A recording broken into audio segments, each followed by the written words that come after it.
पिछले 3 साल में 22 लाख लोगों की मौत कैंसर से हुई है। बच्चों का इलाज पूरी तरीके से फ्री किया जाए। अगर किसी बच्चे को कैंसर की बीमारी होती है, एक इतनी बड़ी और गंभीर बीमारी है कि आदमी 2 तरीके से टूटता है। जिस व्यक्ति को कैंसर होता है वो शारीरिक रूप से टूटता है और उसका परिवार आर्थिक रूप से टूटता है। माननीय Shri Sanjay Singh ji, concern over costly treatment of cancer in the country. धन्यवाद मान्यवर, आपने एक बहुत ही महत्वपूर्ण विषय पे मुझे अपनी बात कहने का मौका दिया।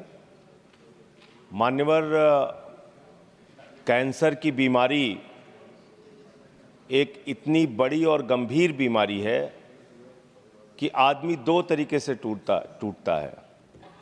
जिस व्यक्ति को कैंसर होता है वो शारीरिक रूप से टूटता है और उसका परिवार आर्थिक रूप से टूटता है। और इसके जो आंकड़े हैं मान्यवर, वो बहुत ही चौंकाने वाले हैं। जितनी तेजी के साथ हिंदुस्तान में कैंसर की बीमारी बढ़ रही है, उस पर हम सबको, पूरे सदन को और सरकार को चिंता करने की और कदम उठाने की आवश्यकता है।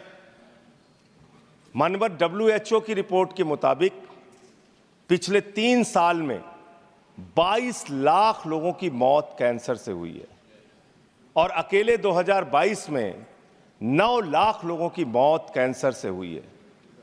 मानवर, हमारे देश में कैंसर से इतने लोगों की जान चली जा रही है जितना किसी देश की आबादी नहीं है। मैं देख रहा था देशों की आबादी, भूटान की आबादी 7,80,000 है, गुयाना की आबादी 8 लाख है, लग्जमबर्ग की आबादी 6,53,000 है, मालदीव की आबादी 5,24,000 है। जितनी किसी देश की आबादी नहीं है, उससे ज़्यादा लोग हमारे देश में कैंसर से मर रहे हैं। और इसके बारे में मान्यवर, एक पार्लियामेंट्री स्टैंडिंग कमेटी की रिपोर्ट है जो इस सरकार के सामने विचाराधीन है और उसके उसके अध्यक्ष राम गोपाल यादव जी यहाँ पे मौजूद हैं। वो पब्लिक डोमेन में है रिपोर्ट। उसकी कुछ रिकमेंडेशंस हैं जिसको देश के अंदर लागू करना बहुत आवश्यक है। वो रिपोर्ट साफ तौर पे ये कहती है कि इस देश के अंदर 25% लोगों को प्राइवेट हॉस्पिटल्स में फ्री इलाज कराने की व्यवस्था की जाए। सरकार के द्वारा ऐसा कानून बनाया जाए कि 25% फ्री इलाज कैंसर के मरीजों को प्राइवेट हॉस्पिटल्स के अंदर मिले।